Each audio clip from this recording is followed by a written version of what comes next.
what is going on with you guys? Thank you for tapping in with me again today. And if you're new to the channel, I'm Cleveland. So we just finished up with one Q&A video, response video, right? So I have another one. This one comes in a way of Michael Stone. So Michael Stone asks, could I please do a video on basic marine setups, especially regarding filtration and flow? Answering questions on the need for protein skimmers, etc.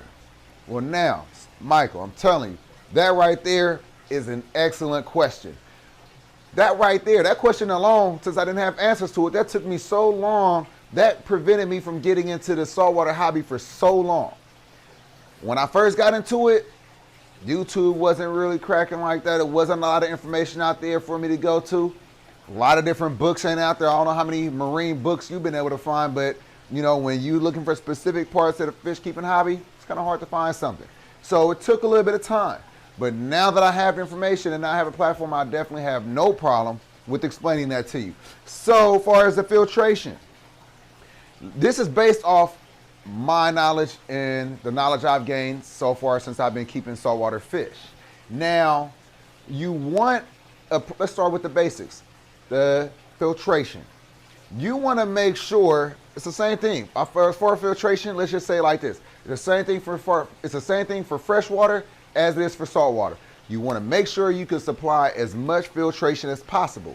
Now, how you filter your aquariums, your saltwater aquariums, will differ. It will be a little bit harder to use sponge filters.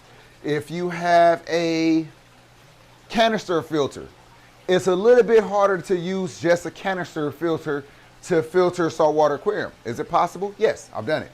Can you filter a saltwater aquarium with just a hang on the back? Can you filter a saltwater aquarium with just a hang on the back filter? Yes, you can. Can you filter a saltwater aquarium with just a sponge filter? Yes, you can. How do I know? Because I'm doing it right now. So, as far as filtering the saltwater aquariums, this is how I do it. On this particular saltwater aquarium, I have 3 filters on it. I don't need it, but I started off when I moved here having on here the main 3 that I always keep on here. We moved here 8 months ago. This tank was beautiful, stock full of fish. We lost them all. I still had the same filtration on the system. I have a sump down there that will work for aquariums up to 300 gallons. It is a E-Shops sump. In that E-Shops sump, I have a protein skimmer. The protein skimmer can filter up to 350 gallons. The point of the protein skimmer is to remove large organics before it has the time to break down in your water column and foul up your water, increasing your nitrate level, increasing your ammonia. That's the purpose of a protein skimmer.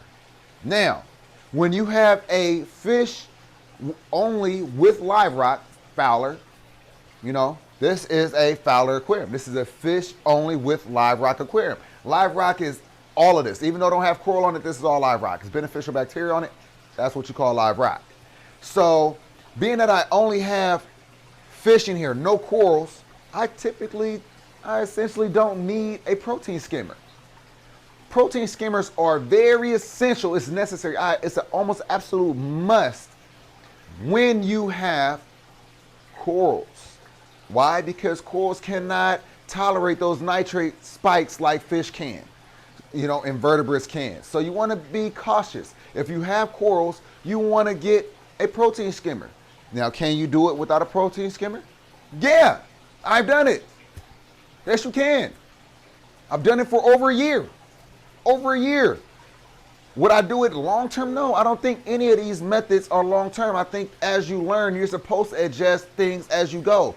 I never believe that you're supposed to just be a one-trick pony. You find one way of doing it, you keep doing it that way. I don't believe in that. So you can start off with just a regular hang on the back filter for your saltwater aquarium, just a sponge filter for your saltwater aquarium.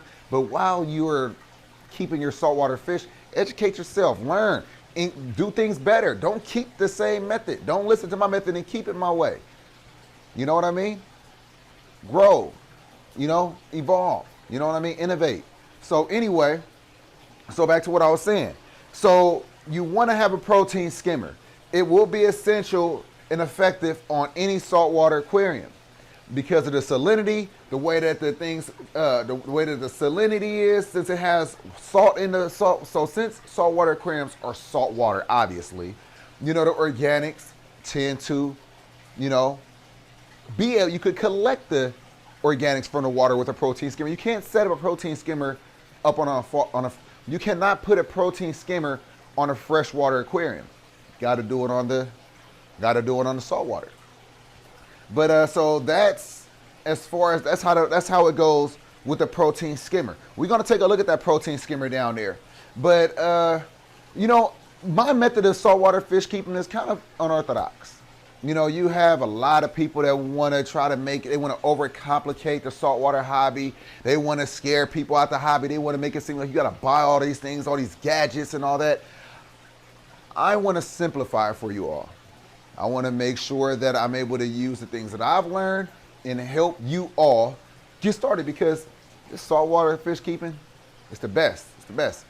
I love it. Couldn't go without it. Took me a long time to get into it. I would never not have saltwater aquariums. I'd rather have saltwater aquariums than freshwater aquariums, to be honest. But that's pretty much the same.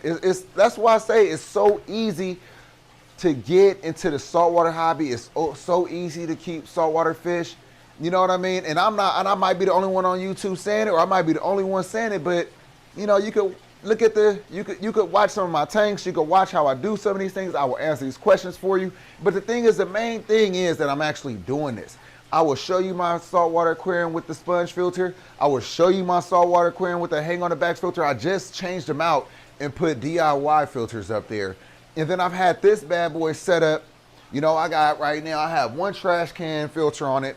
I'm going to actually disconnect my other FX6. Did I already do it? Let's see. I might have done it already. So basically, I originally had two FX6 filters on here, my one sump down there, and I also had a hang on the back 110. Now that's how I had it when it was fully stocked, and I had it like that because it was indeed heavily stocked. When you have a heavily stocked aquarium, you want to make sure that you have heavy filtration. So now currently I have just this trash can, which is enough for this, but I don't want to disconnect my skimmer down there. Again, hence, I want to keep the skimmer on my saltwater aquarium. So if I didn't have a skimmer down there, I'd be doing just this, just the one trash can filter. So that's really, in my opinion, the main difference. I feel like that as long as you have a canister filter, I'm gonna say canister because it's bigger, DIY filter, come up with a nice DIY filter.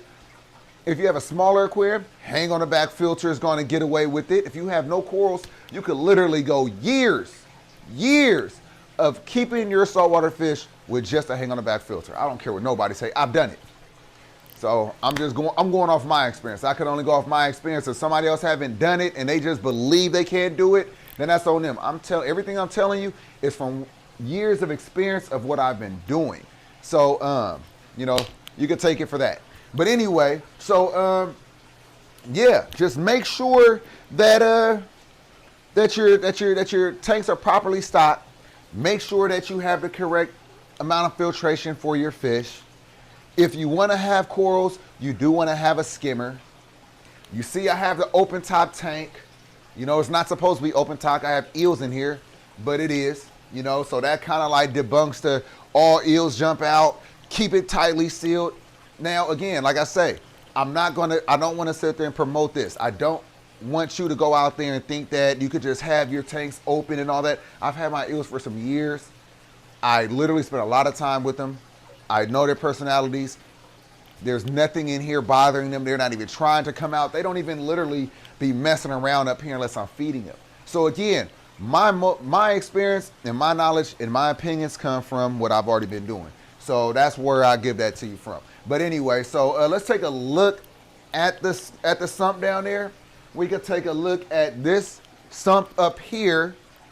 And I'm pretty sure y'all know what the FX6 filters look like, right? Like I said, I just cycled out two of those. There's two of them, $700. I mean, they still work. I'm gonna put them up somewhere, but $700 just done with that. That sump right there was $1,000. The sump with the skimmer, It's $1,000. So let's see, $1,000, $700, $1,700 on filtration.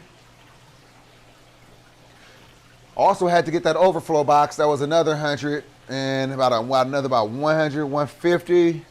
So we like $1,850. Let's just say $2,000 for filtration on this. How many of you think $2,000 on filtration is too much money? I do. That's too much money, man. You know how much this cost? This was let's be generous. Let's embellish a little bit. $60. It was really probably like $55. $60 for the trash can. On the PVC pieces, again, we're gonna exaggerate it. $20. $20 on that. The pump right there, I had that already, but you know what? I could get another one of those. Let's just say $30. It'd be expensive, right? So you mean to tell me $110? Oh, let's exaggerate the media. I have lava. Matter of fact, what do I have in here? I have Hygger media here. Let's just say it's $50 a box. I think I got like 2 boxes in there. So that's another $100. Man, come $210 for the filtration for this $225. Or you could do what some people are going to recommend and try to upscale you and tell you need all the most sophisticated stuff for these saltwater fish. I'm going to take that right there, that $300. Let's just say $300, even though we just said it was $210. We're going to say with tax $225. And I had to filter this thing times 2 or 3, man. Like, I got one of those filtering my 800 gallon. If I want to set up my protein skimmer, which I do have another very large protein skimmer, I'm going to set that up as well. And you know what I'm going to do with that? I'm going to connect that. First of all, I'm about to hit this one. I'm about to connect 2 more trash cans. 2 more trash cans on to this one right here, to this one tank. And then it's going to go from this one tank to the 1,600 gallon that I plan on building right there. Trash can Sumps, $210 a pop. I'm probably about to add on another, say 50, I only got to get one more trash can, 55, the pieces. I probably got another like $70, $70. Trash can. But anyway, let's take a look. All right, so here's the skimmer right here. Don't really look like a $500 skimmer, huh? It is though. And then the e-shops right there. So the water come in, goes through those filter socks, which actually need to be cleaned. And water goes through there, hits the protein skimmer. Water flows through there, hits the pump, go back up. I mean, that's solid, solid. All right, let me go ahead and give you a look up in here though. We're gonna get up in there next. All right, let's see what it's looking like. All right, all of those Hygger media blocks, all of those media blocks. So I need to get a ton more filtration in here. And then I have that right there, so whenever I need to drain it, just open up that valve, all the water will come out, all the nasty water. But yeah, looks good. I'm not cleaning this anytime soon. I'm not. But it's looking good. I could definitely improve this. I got that good basket. And I probably will improve it. Modifying, making it better. All right, so that's all I have for you. I appreciate you, Michael. That was an excellent question, as I said already. I hope that this video helps somebody else. If you have any questions, don't hesitate to drop them down in the comment section. As you can tell, I'm going to get to them. If they're good enough, we'll throw a video on them. Anyway, if you're new here, hit that subscribe button, hit that notification bell. Everybody, like the video if you enjoyed it. And I'm going to catch y'all in the next one. Peace.